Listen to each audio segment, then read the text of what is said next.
요즘 핫하다는 예수전도단 8집 주님의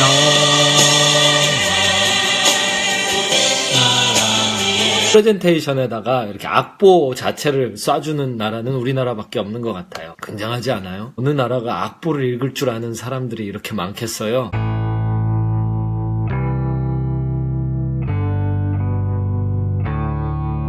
오절부터 볼게요. 보좌로부터 번개와 음성과 우레소리가 나고 보좌 앞에 켠 등불 7이 있으니 이는 하나님의 7 영이라. 이거 사도 요한은 봤죠. 예수 그리스도께서 앉아 계신 보좌가 천국에 존재하는 거예요. 사도 요한이 이렇게 적어놨죠. 우리가 천국 들어가게 되면 말이에요, 예수 그리스도의 보좌를 보게 될 거예요. 우리 주일 예배 때 이렇게 모여서 예배드리면 그 앞에 이렇게 무대가 있고요. 그 무대 앞에서 두 손 들고 찬양하고 그 무대에서 이제 말씀 전해지는 거 이렇게 듣고 그러잖아요. 같이 예배 시간에 모이면은 예배 인도자를 이렇게 쳐다보잖아요. 그런데 천국 가면 말이에요, 그런 무대가 있고 그런 예배 인도자의 자리가 있고 이런데 그게 어디냐면 바로 하늘 보좌인 거예요. 우리 천국 가면 이 보좌를 중심으로 모이게 될 거예요.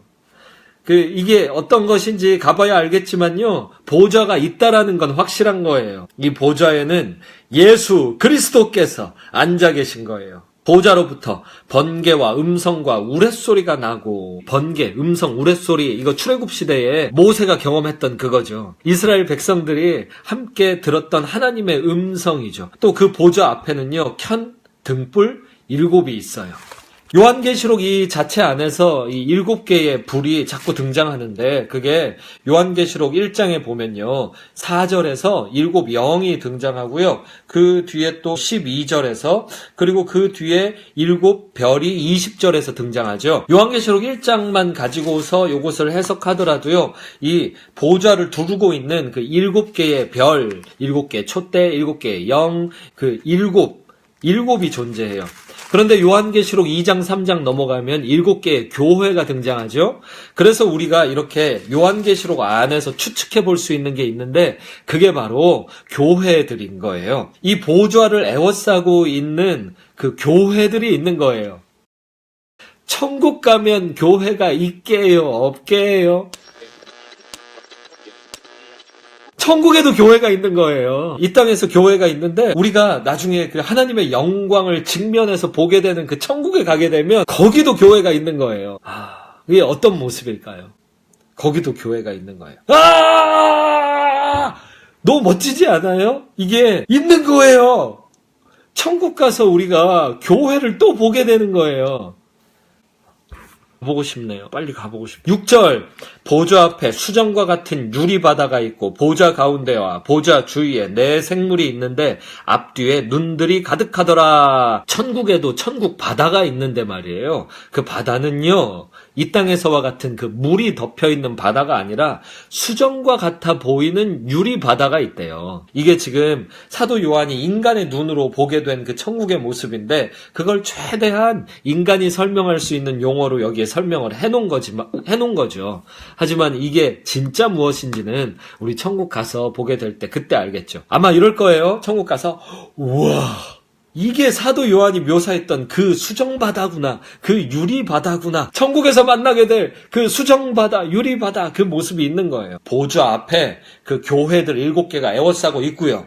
그리고 그 앞으로 이제 유리바다의 모습이 이렇게 쫙 펼쳐져 있는 거죠. 그리고 우리가 그 유리바다에서 찬양하고 있는 찬양 인도자 네 생물을 만나게 됩니다.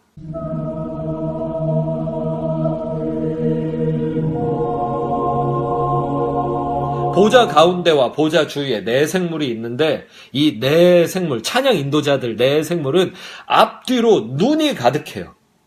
앞뒤에 눈들이 가득해서요, 이게 어디든지 이게 찬양하는 사람들, 그 예배드리는 사람들의 심령을 다 구석구석 꿰뚫고 있다라는 거예요. 예배인도 해보셨어요? 그 청중들 앞에 서봤어요? 그러면은 이 사람들이 어떤 그 영적 상태인지가 가끔 보일 때가 있는데, 그런 거 경험해보신 분들도 계실걸요? 여기 보면은 진짜 그러네요. 조성민 집사님, 그 박양신 순장님, 병선 순장님, 이거 다 예배인도 해보신 분들이잖아요, 지금. 경험해보셨죠? 그런데 이 네 생물 찬양 인도자, 천국 찬양 인도자 네 생물은 앞뒤에 눈이 가득해서 그렇게 훤히 꿰뚫고 있는 거예요. 이 사람들이 예배를 드리는지 아닌지, 예배자인지 아닌지 이것을 훤히 꿰뚫고 있는 천리안을 갖고 있는 거예요. 앞뒤에 눈들이 가득하더라. 7절.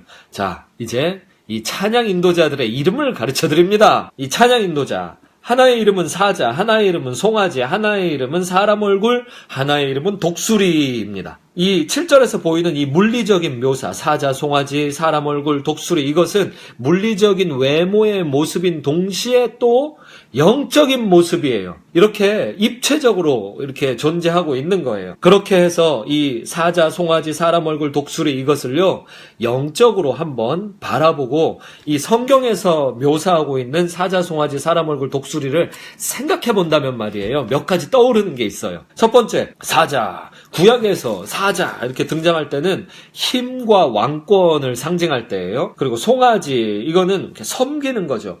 그 언약궤를 메고 이끌어가는 그 짐승 있잖아요. 또 하나님 앞에 드려지는 그 제사에서 제물로 바쳐지는 짐승, 송아지. 힘을 상징하고 섬김을 상징하죠. 또 사람 얼굴. 우리가 하나님 앞에 이 인간이 얼굴을 이렇게 훤히 내놓고 예배드리고 이렇게 할 수 있는 그 인물이 있다면 구약에서 두 종류가 있는데, 하나는 왕이고요. 또 하나는 제사장이고, 또 하나는 선지자예요. 세 종류군요. 네. 세 종류가 있죠. 사람이 얼굴을 가지고 하나님 앞에 이렇게 나갈 수 있는 그 모습 말이에요. 근데 이들을 신약에서는 두 글자로 부르는데 그게 바로 인자예요. 인자. 또 그 독수리가 나오죠. 독수리는요, 왕권의 상징이에요. 성경에서 보면. 저기 신약에서 보면요, 사복음서가 있잖아요. 근데 사복음서에서 이렇게 마태복음에서는 왕을 상징하고, 그러니까 예수님을 왕으로 묘사하고, 그리고 마가복음에서는 예수님을 섬김의 종으로 묘사하고, 그리고 누가복음에서는 예수님을 인자, 사람의 아들로 묘사하고, 그 다음에 요한복음에서는 예수님을 하나님으로 묘사하면서 이렇게 사자, 송아지, 사람 얼굴, 독수리, 이런 성경의 상징들에 들어맞는 것을 보여주고 있죠. 다시 말해서 영적으로 이것을 바라보자면 7절은 이 네 생물은 결국 다 뭘 묘사하고 있냐면 그 예수님의 속성들을 반영하는 찬양 인도자들을 말하는 거예요. 예배 인도자들이요. 그렇게 7절 찬양 인도자들이 다 예수님을 반영하고 있지요. 이 땅에서 우리의 찬양 예배자들도 마찬가지 아닙니까? 예배 드릴 때 우리가 그 예배 시간에 막 자기 개인 이야기하고 이러면요, 제일 하수의 찬양 인도자예요. 하수 찬양 인도자는 일주일 내내 예배 한 번도 안 드리고 있다가 예배 드릴 때 쫙 나와가지고, 제가 예배 인도합니다 이러면서 꼭 막 자기 이야기 막 해요. 자기 개인적인 이야기. 그러면 예배에 집중이 안 돼요. 왜냐면 예수님을 반영하지 않기 때문이죠. 근데 진짜 찬양 인도자는 뭐냐면 예수님을 반영해요. 일주일 내내 예수님 빛에 쪼이고 있느라고 주일날 쫙 예배 인도하려고 나오면 그 쪼이고 있던 예수님이 반사되어서 빛나요. 그 야광 있잖아요, 야광. 야광이 깜깜함 속에서 빛을 내려면 빛을 막 이렇게 쪼여준 다음에 불 쫙 끄면은 이게 환해지잖아요. 마찬가지로 일주일 내내 예수님을 쪼이고 있다가 예배 인도할 때도 나와야죠. 설교자도 그래야죠.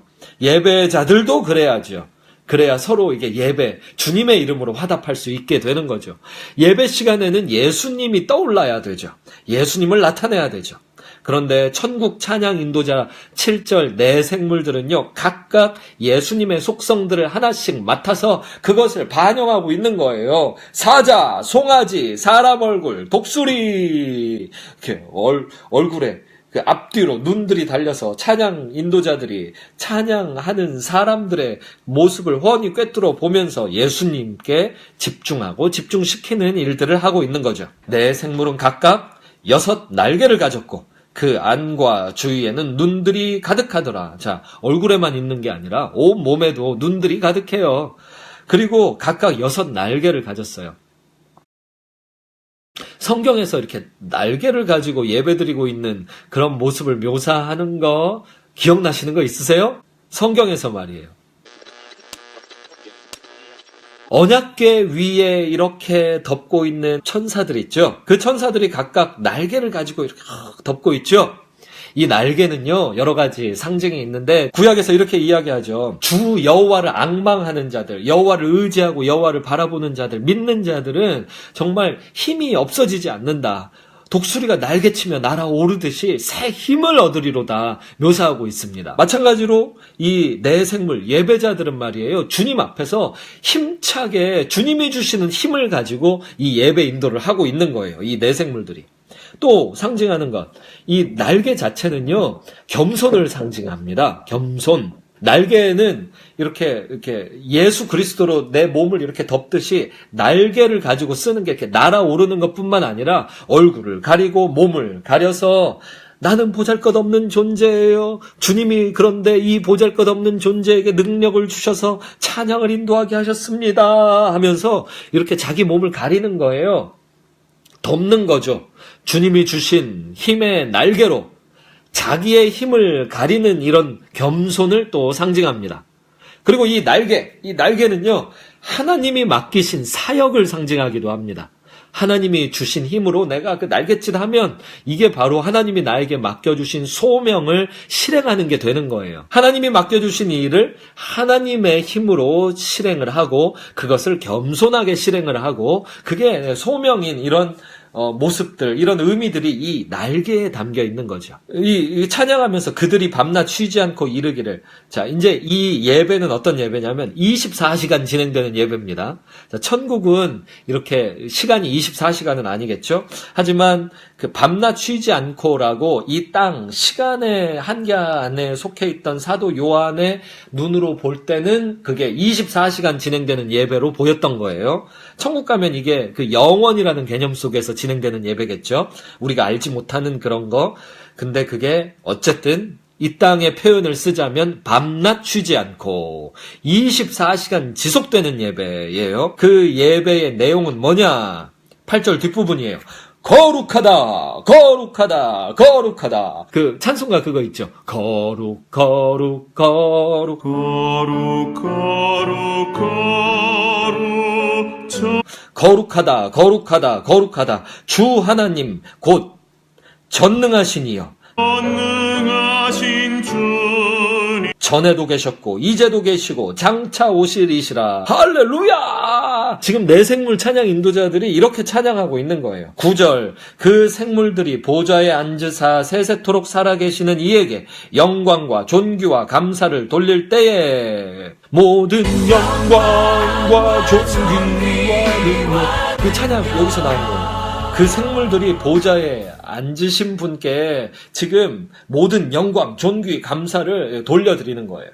네, 이거 주님의 영광이에요. 이거 주님 참 존귀하세요. 주님 감사합니다. 이게 주님께 이걸 돌려드리는데 그때 그 찬양 인도자들 옆에서 24장로들도 가만히 있질 않아요.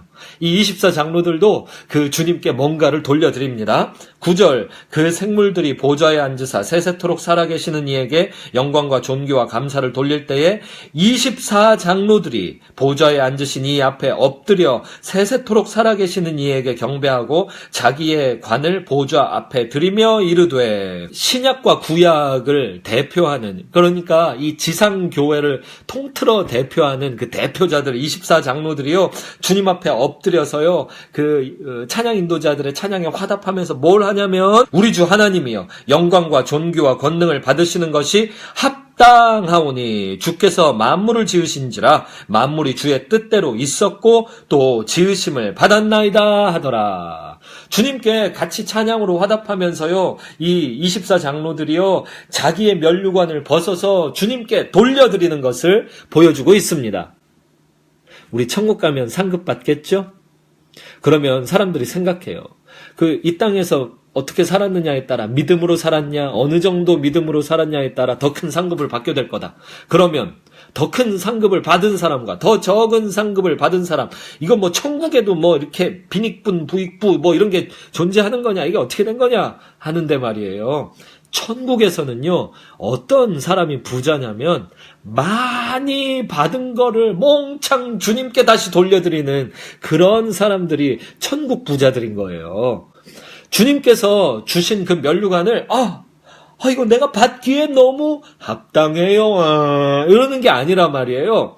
주님께서 이 주신 거 내가 자격이 없어요. 오히려 주님께 영광 돌려드립니다 하면서 이 천국 상급 면류관을 벗어서 이것을 주님께 다시 이렇게 예물로 올려드리는 것입니다. 이 땅에서 예배드릴 때 최고의 예배는 뭐냐면 주님이 내게 주신 예수 그리스도의 사랑과 희생을 나도 그대로 벗어서 이 사랑과 희생 주님의 것 참 감사합니다 하면서 그대로 돌려드리는 게 최고의 예배예요. 다시 말해서 받은 예수 그리스도를 다시 주님께 찬양과 영광 감사로 예수 그리스도를 돌려드리는 거죠. 천국 가면 그런 거예요. 받은 면류관을, 받은 상급을 그대로 주님이 하신 겁니다 하고 돌려드리는 겁니다.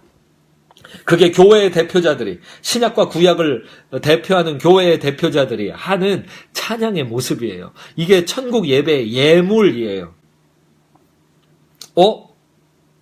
지금 처음 생각해 봤는데요. 우리 천국에서 예배 때 드릴 헌금을 준비하고 있네요. 한번 잘 준비해 봅시다. 우리 천국에서 많이 헌금할 수 있도록, 많이 헌물할 수 있도록 이 땅에서 오늘 이 하루 믿음으로 더 사시자고요. 11월 20일 아침 월요일 시작하면서 우리 같이 이제 천국에서 드려질 예배의 모습을 보았습니다. 이걸 들었어요. 이걸 소망합시다. 그러면서 예배합시다. 저는 또 내일 이 시간에 돌아오도록 하겠습니다.